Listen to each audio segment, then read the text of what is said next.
تو میں کبھی کبھی درد دل کے ساتھ عرض کرتا ہوں اللہ تعالیٰ مجھے بھی جو میں کہہ رہا ہوں اس پر عمل کرنے کی توفیق عطا فرمائے. ہم جب بیان کرتے ہیں ہر عالم کے فرض منصبی میں شامل ہے کہ سب سے پہلے وہ آئینہ اپنے سامنے رکھے, ایک تصوراتی آئینہ, اور اس کے اندر اپنے آپ کو دیکھے کہ جو ہم کہہ رہے ہیں خود بھی اس پر عامل ہیں یا نہیں ہے. پبلک کو بھاشن دینا اور اپنی ذات کو بھول جانا یہ اچھے علماء کی شان نہیں ہے. میں تو خیر ایک برا آدمی ہوں, اللہ مجھے اچھا بنا دے, لیکن ہم نے ان اچھوں کی صحبت میں رہ کر یہ سیکھا ہے کہ سب سے پہلے عالم کو اپنے آپ کو نصیحت کرنی چاہیے. اب ہمارے عالم یہ ہے کہ نبی کریم صلی اللہ علیہ وسلم کی عظمت ہم زبان سے تو بیان کرتے ہیں, زبان سے اس کا دعویٰ کرتے ہیں کہ سرکار سے بڑھ کر کوئی ہمارے نزدیک اہمیت نہیں رکھتا, سرکار کے لیے ہماری جان بھی قربان, غلامی رسول میں موت بھی قبول ہے, جو ہونا عشق مصطفیٰ زندگی فضول ہے. لیکن جب محبت اور قلب میں موجود عظمت کی ظاہری علامت ظاہر کرنے کی باری آتی ہے, اطاعت رسول, اس میں ہم پیچھے ہو جاتے ہیں.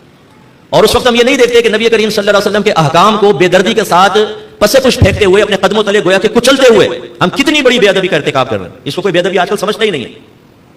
کوئی کارٹون بنا دے, کوئی الٹی سیدھی بات بول دے, کوئی نبی کریم کی شان گھٹا دے, ہمارا خون جوش میں آ جاتا ہے. اور آنا بھی چاہیے, یہ ایمان کی موجودگی کی علامت ہے. لیکن کبھی آئینے میں دیکھ کر اپنے آپ کو بھی تو دیکھیں یار, ہمارے اندر بھی کوئی بے ادبی کا پہلو موجود تو نہیں ہے. نبی کریم کے حکم ہم تک پہنچے, ہم اس پر عمل کر سکتے ہوں, اور پھر ہم جان بوجھ کر اس پر عمل نہ کریں, اس کو نظر انداز کر دیں, نیگلیکٹ کر دیں. کیا اس میں کوئی بے ادبی کا پہلو نہیں نظر آتا؟ میں آپ کو سمجھا دیتا ہوں. آپ کی والدہ کہیں بیٹا پانی پلاؤ, آپ پلا بھی سکتے ہیں, کوئی کام ہے آپ کی امی میں نہیں پلا رہا, بتائیں اس میں بے ادبی کا پہلو ہے یا نہیں؟ منع کریں تب بھی, اور منع نہیں کیا آپ ہونٹ بند اپنے موبائل میں لگے ہوئے ہیں, 3 دفعہ کہہ چکے ہیں امی کے بیٹا پانی پلا دے, پانی پلا دے, آپ اپنے گیم میں لگے ہوئے سننے کے باوجود.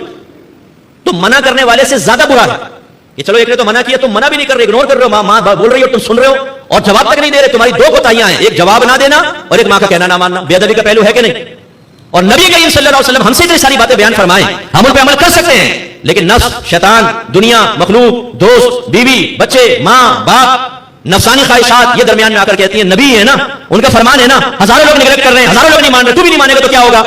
ایک کان سے سن کے دوسرے کان سے نکال دیتے ہیں. لیکن ہم میں کوئی بے ادبی نہیں ہے, اس میں گستاخی کا کوئی پہلو نہیں ہے, اس میں گرفت کا کوئی پہلو نہیں ہے. پھر بھی ہماری عظمت ہونی چاہیے, ہماری تعظیم ہونی چاہیے, ہماری تعریف ہونی چاہیے.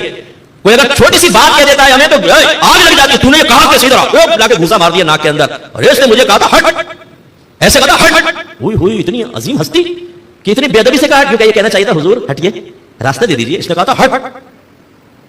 ہمیں کوئی اتنا سا بولتے ہیں, ہماری اوقات کیا ہے؟ بے نمازی ہم, گالیاں ہم بکے ماں بہن کی, لڑکی بازی سے ہم باز نہ آئیں, ٹک ٹاک پہ عورتوں کے جسموں کو ہم دیکھیں, ماں باپ سے بدتمیزیاں ہم کریں, بیویوں کے منہ پہ تماچے ہم ماریں, ماں باپ کے سینے میں چڑھ کے گفتگو ہم کریں. ایک سے ایک پڑھ کر دیکھنا ہے ہم نے جو نبی کریم اللہ رسول کی مخالفت کر رہا ہے, لیکن اس کے باوجود ہماری ایگو اتنی ہے کہ کوئی ہمارے آگے جملے بول دے, ہمارا خون جوش مار جاتا ہے, اتر کے ناک پہ گھسا کھینچ کے مارتے ہیں. اور ہم نبی کا کہنا نہ مانے, ہم اللہ رسول کا کہنا نہ مانے, ہم قرآن کے پس پوچھ پھینک دیں, ہم حدیث کو معمولی سمجھے. کوئی مسئلہ نہیں ہے صاحب, ہماری کوئی ویلو رہنی چاہیے. اور کوئی ہم جیسا سمجھائے تو مت کر نصیحت ناصحہ, دل میرا گھبرائے ہے